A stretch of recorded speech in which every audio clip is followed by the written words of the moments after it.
Okay, आज जो adjustment अब हम लोग देख रहे हैं अभी के लेक्चर में, वो है आउटस्टैंडिंग एक्सपेंसेस। आउटस्टैंडिंग एक्सपेंसेस, इसका दूसरा नाम है एक्सपेंस पेबल या expense due but not paid. ऐसे कोई भी नाम से ये एडजस्टमेंट आ सकती है। तो आउटस्टैंडिंग एक्सपेंसेस। अब पहला सवाल, अगर ये आउटस्टैंडिंग एक्सपेंस ट्रायल बैलेंस में है तो इसका मतलब क्या है कि ट्रायल बैलेंस बनने के पहले इसकी एंट्री पास हो गई। तो अब मेरे को बोले ट्रायल बैलेंस में अगर दिख रहा है तो ये टाइप ऑफ अकाउंट क्या है? पर्सनल। ऑल ऑफ यू, ये कौन सा है? Real, nominal, personal? Personal. Personal account है ये सर, ये पर्सनल अकाउंट है। पर्सनल अकाउंट और बैलेंस कौन सा है इसका? क्रेडिट। यस, कौन सा बैलेंस है? क्रेडिट बैलेंस है। Personal account with credit balance कहाँ जाएगा? Liability side of balance. तो ये जाएगा बैलेंस शीट लायबिलिटी साइड में। तो अगर ये ट्रायल बैलेंस में है तो इसका एक ही इफेक्ट है और वो जाता है balance sheet liability side. Okay, Lodha ji है क्या? मिस्टर लोढ़ा? Yes sir. मेरे को आज क्लास के बाद फोन करना please. Okay sir.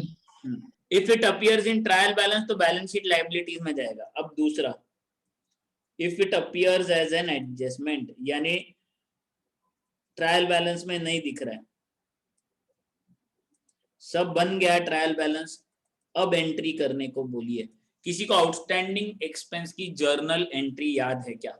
Expense to outstanding expense. Expense account debit to outstanding. Very good, entry आती है expense account debit to outstanding expense.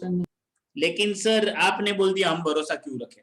अब इसका लॉजिक कोई बताएगा क्या? तो देख लो, इसका एक लॉजिक ऐसा है, मैं आपको पूरा लॉजिक लिख के देता हूँ, आप मैं बोल रहा हूँ इसके लिए मत मानो। अगर कोई खर्चा आउटस्टैंडिंग है, what is outstanding expense? How outstanding है, मतलब ट्रांजैक्शन का टाइप क्या हुआ? क्रेडिट। पूरा लिख के दे रहा हूं मैं, ध्यान से देख लेना, फिर बाद में सवाल पूछना। What is outstanding expense? How transaction है क्रेडिट। whom, तो ये जो जिसको पेबल है यानी पार्टी या क्रेडिटर। अब ये पार्टी की जगह हम लोग याद क्या रख सकते हैं? दूसरा नाम रिप्रेजेंटेटिव पर्सनल नेम दे सकते हैं, आउटस्टैंडिंग एक्सपेंस। अब मेरे को बताओ, expense account real, nominal, personal? Nominal. सब लोग पार्टिसिपेट कर सकते हैं। इनकम है कि एक्सपेंस है? डेबिट या क्रेडिट? आउटस्टैंडिंग एक्सपेंस पार्टी को डिनोट कर रहा है, मतलब कौन सा टाइप? Representative personal account. देखो, खर्चा आउटस्टैंडिंग है, मतलब ट्रांजैक्शन क्या हुआ है? सामने वाले ने हमारा काम किया, हमने पैसा नहीं दिया। सामने वाले ने काम किया, हमने पैसा नहीं दिया, तो सामने वाला कौन हो गया बच्चों? रिसीवर की गिवर। सामने वाला is giver of service credit, is the giver of service credit. तो अब बताओ भैया, एंट्री क्या बन गई अपनी? Expense account debit to outstanding expense account debit to outstanding expense, ये हमारी जर्नल एंट्री बनी।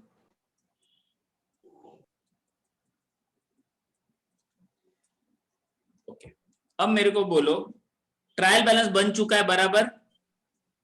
Yes sir. अब ये एक्सपेंस का टाइप ऑफ अकाउंट क्या है? नॉमिनल।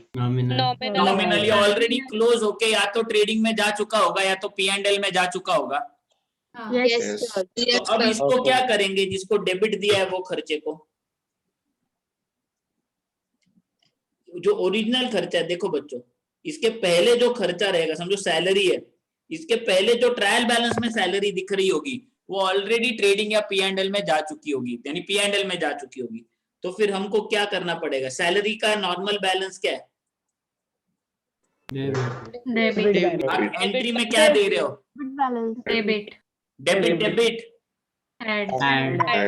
जो ट्रेडिंग या P&L में डेबिट में ऑलरेडी खर्चा दिख रहा होगा, वो खर्चे में ये आउटस्टैंडिंग एक्सपेंस ऐड हो जाएगा, उतनी अमाउंट से खर्चा बढ़ जाएगा। सर कैसे? मैं सम लेके बताऊंगा, डोंट वरी। दूसरा इफेक्ट देखते हैं, आउटस्टैंडिंग एक्सपेंस, ये वाला, इसका कौन सा टाइप ऑफ अकाउंट है ये? Personal. कौन सा बैलेंस दिख रहा है आपको इसका? देखो तो सामने, Credit. Credit balance. Personal account with credit balance किधर जाएगा? Liabilities balance sheet. ये पहला इफेक्ट आ गया, ये आ गया दूसरा इफेक्ट, बैलेंस शीट के लाइबिलिटी साइड में दिखेगा आउटस्टैंडिंग एक्सपेंस। तो ये आ गए दो इफेक्ट। पहला, जो भी कंसर्न्ड एक्सपेंस है ट्रेडिंग या P&L के डेबिट में, उसमें ऐड हो जाएगा, और दूसरा बैलेंस शीट के लाइबिलिटी साइड में दिखेगा। आप बोलोगे सर चलो सर हमको एग्जांपल के साथ समझाओ। चलो let us take for example, ये क्षितिज सोंजे ना, है ना रे क्षितिज? हाँ सर। हाँ, ये मेरे पास जॉब करता है 2000 रुपए महीने पे, ओके, 2000 रुपीज अ मंथ क्षितिज का सैलरी है। सैलरी बोलू कि वेजेस बोलू? बोल क्षितिज, तू जो बोलेगा बोलेंगे। सैलरी। Salary, okay. क्षितिज को 2000 रुपीज पर मंथ में सैलरी दे रहा हूँ। अब क्षितिज ने मेरे पास पिछला पूरा साल काम किया, सिर्फ प्रॉब्लम ये हो गया आखिरी 2 महीने में मेरे पास पैसे की तंगी होने की वजह से मैंने आखिरी 2 महीने की सैलरी उसको पे नहीं की। क्षितिज, इसका मतलब मैंने तेरे को कितनी सैलरी पे की? 20,000। हाँ, 10 months की।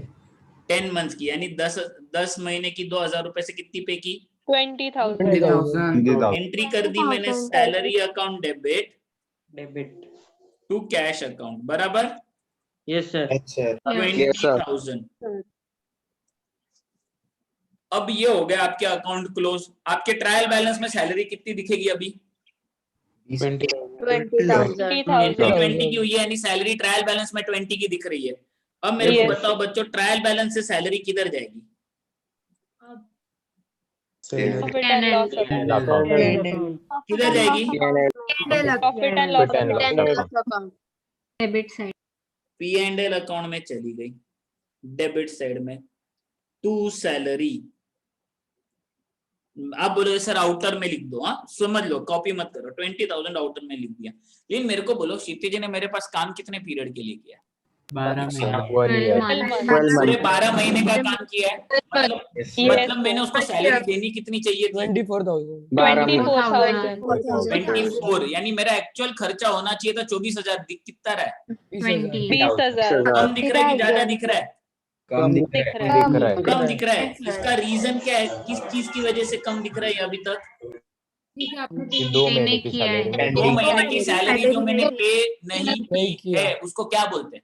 आउटस्टैंडिंग। Outstanding salary. ये मेरे को ट्रायल बैलेंस बनाने के बाद ध्यान में आ रही, मैंने ना क्षितिज की 2 महीने की सैलरी नहीं पे की है। चलो अभी इसको रिकॉर्ड करते हैं। अब ये ट्रायल बैलेंस बनने के बाद रिकॉर्ड होगा तो ये एडजस्टमेंट एंट्री के फॉर्म में रिकॉर्ड होगा। एंट्री क्या बनेगी? What is to be paid? Salary. How? What is to be paid? To be paid. How? Outstanding salary. तुम लोग सब सीए, मेरे व्हाट हाउ उनका जवाब दो ना। मैंने तुम्हारा नाम पूछा, तुम बोले मेरे बेटे का नाम। What is to be paid? Salary. आपको जर्नल एंट्री नहीं आती। टू बी पेड में कैश कैसे आएगा बेटा? आज पे कर रहे हो तो कैश आता है। मेरे को बोलो तुम मेरे को क्या भरते? फीस भरते कि कैश भरते? फीस भरते ना, कि बोल के सर को कैश दे के आए कि फीस दे के आए, क्या बोलते हैं? फीस दे के। What is to be paid? Salary. Salary. How? Cash. अब जान दो, आप में से कुछ लोग Standing salary. छोड़ो, दिमाग नहीं चला रहे। अब ध्यान रखो, मेरे को ना क्षितिज को 2 महीने की सैलरी पे करनी बाकी है ना? हाँ। पे कर दी कि पे करनी बाकी है? बाकी है। वो कैश में भरी क्या मैंने? नहीं भरी। पैसे ही नहीं है तो कहां से दूंगा मैं वो 2 महीने की सैलरी? तो ये ट्रांजैक्शन क्या हो गया 2 महीने की सैलरी का? आप अपने एक मिनट, अंकिता गायकवाड़, हर्षिता कुचेरिया में से कोई तो ना अपने पीछे के गाने बंद करो और फिर अनम्यूट करो, नहीं तो मत अनम्यूट करो। आप टीवी रूम में बैठे हो, अनम्यूट मत करो। फिर से एक बार समझ के लो मुझे क्या चाहिए। 2 महीने की सैलरी हमने क्षितिज को पे नहीं की है, यानी इसका मतलब वो अभी तक पे करनी बाकी नहीं, आउटस्टैंडिंग है। तो हमको what is to be paid, salary. To be paid बोला तो हाउ का आंसर क्या आना चाहिए? क्रेडिट आना चाहिए, कैश नहीं आएगा। टू बी पेड म्हणजे पे नहीं किया है तो credit, how credit, and whom is to be paid? Kshitij को देना है तो what salary, how credit, whom Kshitij. Now salary, Kshitij की जगह मैं कोई रिप्रेजेंटेटिव पर्सनल नेम ले सकता हूँ क्या? Yes, sir. Outstanding salary. एक नाम ले सकता हूँ, आउटस्टैंडिंग सैलरी। अब क्षितिज मेरे को बोल, सैलरी का टाइप ऑफ अकाउंट क्या है? नॉमिनल। मेरा इनकमिंग एक्सपेंस है, तो इसको डेबिट करूंगा कि क्रेडिट करूंगा? Debit. जो क्रेडिट बोला बेटा जाओ दे। Outstanding salary, real, nominal, personal? अब इसमें हुआ क्या बच्चों, देखो क्षितिज ने मेरे लिए काम किया, मैंने पैसा नहीं दिया, तो क्षितिज रिसीवर की giver? Giver of service, is giver of service. तो कौन क्या आएगा, डेबिट या क्रेडिट? Credit. अब एंट्री क्या बनी? सैलरी आउटस्टैंडिंग, Salary account के outstanding salary account. इसी एंट्री बनाने को कितना कंफ्यूजन किया आप लोगों ने। सर मैं इतना देर रुकूंगा ही नहीं ना, जल्दी मांग लो। 4000 रुपए सैलरी टू आउटस्टैंडिंग सैलरी, 4000 रुपए। ओके, अब मेरे को बोलो सैलरी का नॉर्मल बैलेंस क्या है? देखो तो ये Debit balance. एंट्री में क्या दिया है? Debit debit add add. तो ये जो P&L में सैलरी लिखी है ना आपने, उसमें आप ऐसा ऐड करोगे, ऐड आउटस्टैंडिंग सैलरी 4000, यानी टोटल सैलरी साल भर की होगी 24000। बराबर है कि क्षितिज, साल की तेरी सैलरी 24000 है क्या? हाँ सर। Yes, sir. ओके, अब बच्चों कोई तो यार प्लीज अपने पीछे का आवाज बंद करो। हाँ, यश नेरकर म्यूट कर। दूसरा, एक तो सैलरी अकाउंट में इफेक्ट चलेगा, दूसरा आउटस्टैंडिंग सैलरी में जाएगा। आउटस्टैंडिंग सैलरी का बैलेंस क्या है? देखो ये क्रेडिट Credit balance. क्रेडिट। आपको वो भी अकाउंट बता देता मैं, चलो कुछ बच्चों को उसका भी कंफ्यूजन नहीं चाहिए, ऐसा दिखेगा आपका आउटस्टैंडिंग सैलरी अकाउंट।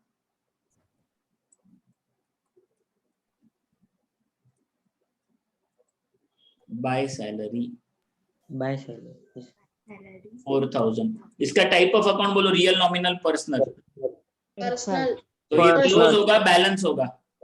Balance होगा. Balance carry down 4000।